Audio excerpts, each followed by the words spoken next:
What's going on, guys? Owens Forum coming at you guys today with another video. Today we're going to be talking about the preview of Detroit Lions visiting the Pittsburgh Steelers for another Sunday matchup. 0-8 Detroit Lions versus the 5-3 Pittsburgh Steelers. Now let's go with the quarterbacks. We'll go Jared Goff, David Blau on our side, and their side they got Ben Roethlisberger, Mason Rudolph, and Dwayne Haskins. I'll tell you right now, Jared Goff and Ben Roethlisberger are almost identical this year alone. Both of them not having good years. Big Ben looking like slow Ben out there. Watching him a lot. I've seen a couple primetime games, and he just doesn't look the same. He's older. He's beat up. Don't see how much longer he can go on. He has thrown a touchdown, though, in every single game this year. He's only got like 10 or 11 on the year. Jared Goff with like 8. If I'd have to pick anybody here, I'm going to go with Ben, especially at home. I think he's the better option at quarterback. Now, running backs, you know who we got: DeAndre Swift, Jamar Jefferson, the rookie at Oregon State, Godwin Igwebuike, and Jason Kabinda, the fullback. Versus their guys, they got the stud Najee Harris, the rookie out of Alabama, Derek Watt, fullback, Benny Snell Jr., Kalen Ballage, and Anthony McFarland Jr. Our offense, our running backs are up and down. Don't really know what's going on with DeAndre Swift's not having a great year running. He's having a great year receiving the ball. Jamar Jefferson just got kind of like put in the fire the last couple of weeks because the injury to Jamal Williams, who is out again this week. Godwin Igwebuike has been a little bit of a contributor through special teams. You know, he's catching the ball here and there, running hard, just doing whatever he can. We're devoid of talent in our room. Najee Harris, though, is the real deal. Getting some love from our guy, Derek Barnes, too, as well. Knowing that's going to be a good battle. So Najee's having a really good year. He's not running the ball overly great over there in Pittsburgh because their O-line isn't very good, but he's a really good receiving back, too. He's got like 6 touchdowns overall as well, too. So he's getting in the end zone. But I think he's more of a threat when he catches the ball right now until they get probably a better line, and then he'll probably be running a little bit better. But I think he's only had about one game over 100 yards. So, but he is a horse. He's a big kid. Gets in the end zone, catches the ball well, does a lot of good things. I have to give the check mark just to the Steelers overall here. Now on to the wide receivers. Khalif Raymond for the Detroit Lions, Amon-Ra St. Brown, who's our leading guy, and he's a rookie from USC. Trinity Benson, we need to see more of him. Kadero Hodge, Geronimo Allison, Tom Kennedy, who we released and throw back on the practice squad. Does he dress this week? Probably not. And then we just acquired Josh Reynolds through waivers. Will he be playing this week as well? Don't know either. We acquired him a few days ago, so how much of the playbook is he going to know? Are they going to throw in a package just for him?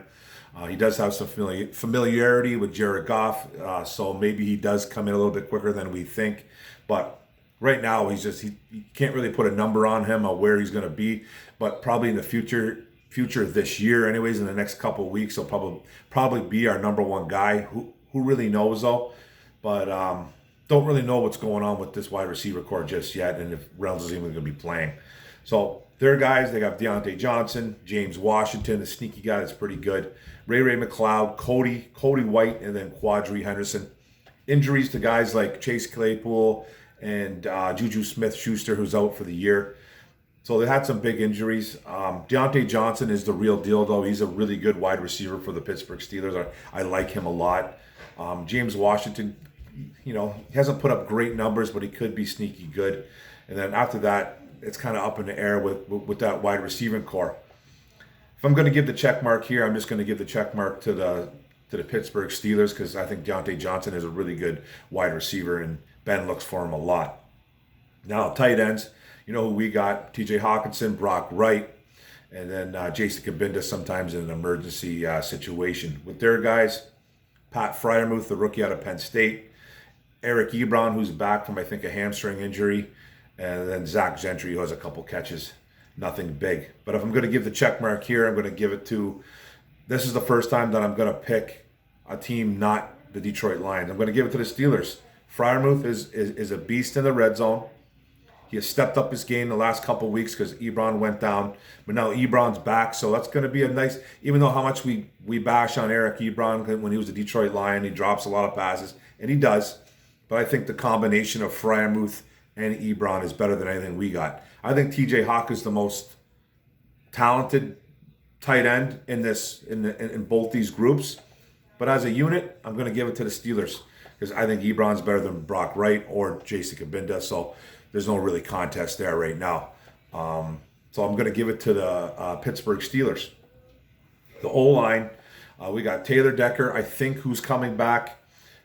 Jonah Jackson, Evan Brown, Big V, Halaputi Vaitai, and then Penei Sewell at right tackle. Now that could all change if Decker doesn't play.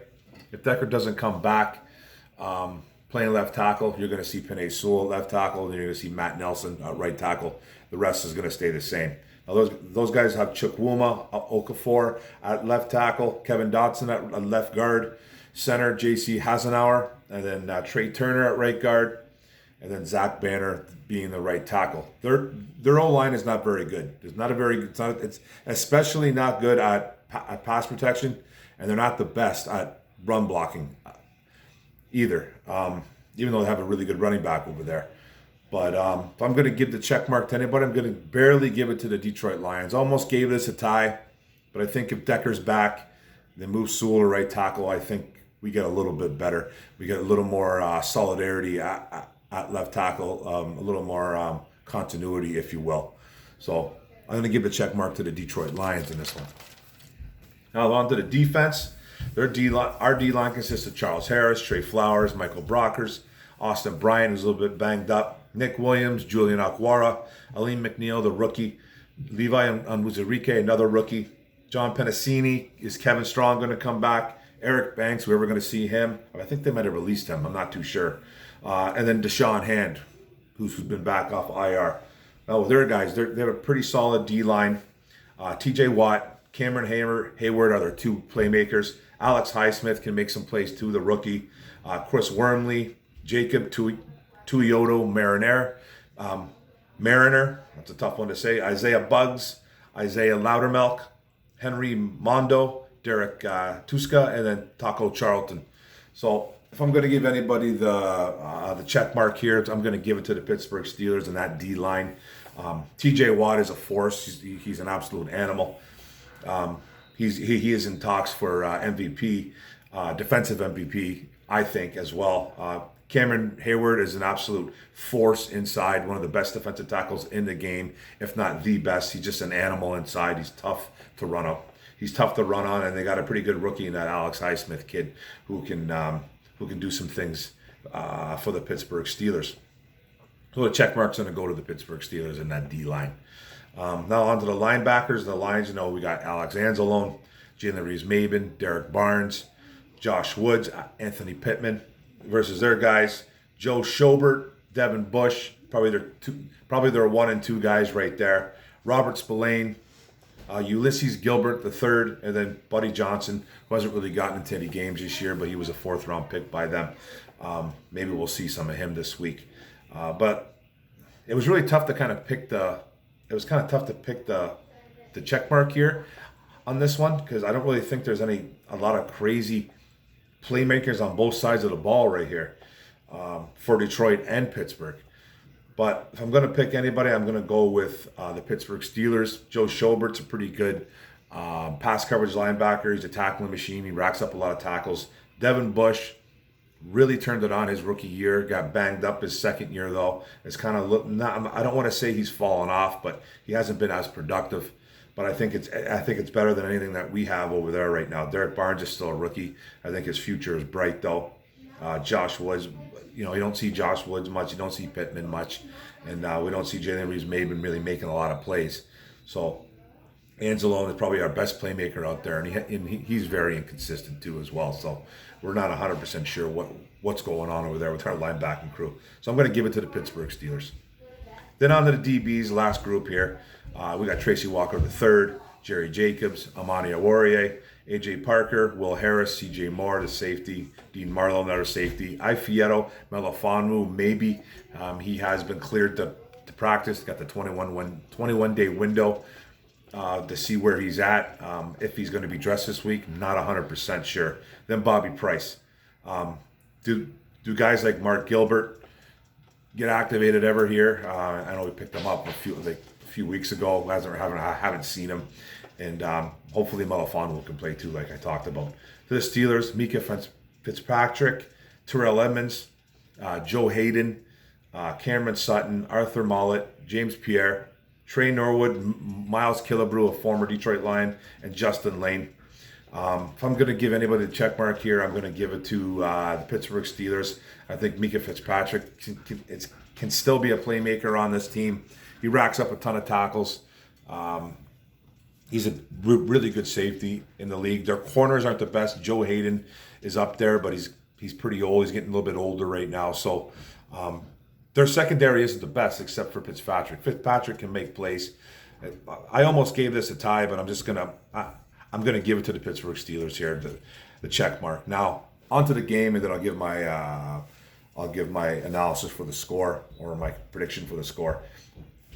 This is a Pittsburgh team. We'll talk about the offense first. This is a Pittsburgh team that, like I said, when you watch Ben Roethlisberger, he's slow out there. He's slow releases. You get in his face, he'll throw some errant throws. He's not the same Big Ben. Doesn't have the same weapons as well. Guys are getting hurt. Chip Claypool, like I talked about. Who else got hurt there? Juju Smith-Schuster. He was hurt too as well. Their O-line isn't the greatest, so they rely heavily on Najee Harris and Deontay Johnson. And then they have some pretty good tight ends to kind of cover up for Big Ben's mistakes. So if you can kind of if our defense can kind of get in Ben's face, kind of force Ben to throw the football, but the only way to do that is you have to stop Najee Harris. Najee Harris is a load. He's tough.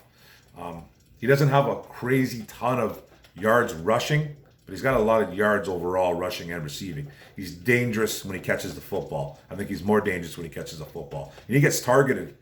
He gets targeted almost like a wide receiver, it seems like. Ben's looking for him a lot because the O-line in Pittsburgh isn't good.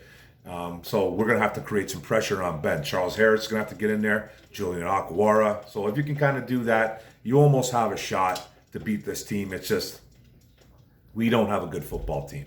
We're very inconsistent. We don't do a lot of good things. So, and then us offensively, I don't know what we rely on. We can't rely on Jared Goff. We can't really rely on our running game, I don't think. And we don't have the right receivers. We have some running backs that can catch the football. That's our offense, and TJ Hawkinson. That is it. That's what we have. A lot of short throws. Jared Goff's not throwing the ball deep. I know Dan Campbell has come out recently and said he wants to be more involved in this offense. He wants to be more involved with the quarterback play. He wants to help out Anthony Lynn. Okay, that's good news. I like hearing that stuff. But Dan Campbell's not an offensive guy. So what he's going to add to that offense, I don't know. I don't really know. I'm not going to bash on Dan Campbell for it. He's just saying what a head coach is supposed to be saying at this point, I think. But I just don't know what he's going to add. What are you going to add to this offense? Like, there's nothing to add to it. They tried, they made an acquisition. The Tennessee Titans released Josh Reynolds. We had the number 1 waiver claim. We picked him up. He might not even play this week. If he does, he's probably not going to be the number 1 right away. And even if he is, Josh Reynolds hasn't really done much in the NFL to prove anything. He hasn't proved a thing. He was a pretty decent college football player, but he's been buried on the Rams and he was buried on the Titans. Some injuries took place because of the Titans situation. He was supposed to be the number 2 when Corey Davis left, but then he got hurt, Achilles injury, missed a few games. Then, certain wide receivers took over, and then he didn't really do much after that. So then he asked for his release. So I don't really know what he's going to add to this offense, Josh Reynolds or Dan Campbell for that matter. So I don't know what we're going to rely on as an offense. And their defense over there in Pittsburgh is no joke. They rely heavily on TJ Watt and Cameron Hayward to make plays. Their secondary is not the greatest, but they do have Fitzpatrick back there at safety roaming around too. He can make plays. Look out for him. Look out for Alex Highsmith. Look out obviously for T.J. Watt and Cameron Hayward. They have a couple guys that can make plays on that defense. They will be in Jared Goff's face all day. If Decker's out there, it's his first game. It's his first game back, and he'll be probably going up against T.J. Watt most of the game. Watt likes to move around all over the place, so. But I think primarily it'll be Decker. But if not, it'll be Sewell. Sewell's in for a tough matchup. Now, we've talked about Sewell saying, Sewell's going to get eaten up by San Francisco because of Bosa. Sewell played great against Bosa. We said the same thing about LA Rams. Donald's going to destroy Sewell. He shows up against big-time players, it seems like. TJ Watt is a big-time player. One of the best in the league by far. So if Sewell's on him, I expect him to lock him up. He's going to get beat a few times. Of course, he's going to get beat by anybody. It does happen, but he shows up against big-time players, Penei Sewell. So that's something you do like, something you do look forward to. He just needs to be more consistent. He's not consistent. He is a 21-year-old rookie, though. That's taken a year off football, and he's young. He's just a baby. But hopefully he's going to get better, and I think he should. I think he will. Now, saying all that, I expect a few touchdowns from the Pittsburgh Steelers. I expect Najee Harris to get in the end zone once or twice. Deontay Johnson's a guy to look out for. Pat Freiermuth, that guy, load him up. I don't know who is going to be able to cover Pat Freiermuth. I know Ebron's back in the mix, but there's no way they're taking Freiermuth out of this game. He's just too valuable for that offense right now, and he's just a red zone freak. I don't know how we're going to score much. I don't know who's going to score. We could score a couple touchdowns here, but I know the Pittsburgh Steelers offense is a little bit of a mess. They rely heavy on their D. We're just a total mess. I don't know what we rely on. Our defense is probably better than our offense, if you believe it or not, which we haven't been able to say for years. But I'm going to pick a score here. I think it's going to be, I said a little bit different on Micro Mike's channel the other night. I believe I said 34-17. I'm going to change it up just a little bit here. I'm going to say 27-17 Pittsburgh Steelers. Lions probably make it close for a half. And then, I think the Pittsburgh kind of runs away with it in the third, late in the third and the fourth quarters. So that's the game, guys. 27-17 Steelers. The Steelers are playing for something too. They are 5-3, I believe, in the AFC North, trying to catch the Baltimore Ravens, who Baltimore lost a tough one against Miami the other night. So I can see the Steelers playing with a little bit of fire, trying to either tie the. Yeah, I think they believe if they win, they tie the Ravens. I believe tie or take the lead, because the Ravens are. I think the Ravens might be 6-4. Not too sure. I don't know if they've even had their bye. So, but they did lose a tough one, and if the Steelers win, I think they'll be 6-3, right? Then they'll probably be ahead in the AFC North. So they're playing with a little bit of determination, a little bit of fire. The Pittsburgh Steelers. So I got them winning this game against the Lions. We just need. I'd love to see the Lions win, but I just don't see it right now, guys. I just don't see it, and I don't know I'm going to see it the rest of the year. So. But that's the video, guys. Thanks for listening. Thanks for paying attention. Don't forget to hit the subscribe button on the bottom right. Don't forget to hit the notification bell, get all my videos. Don't forget to like and comment. Let's talk the game. Let's go Lions. Boom.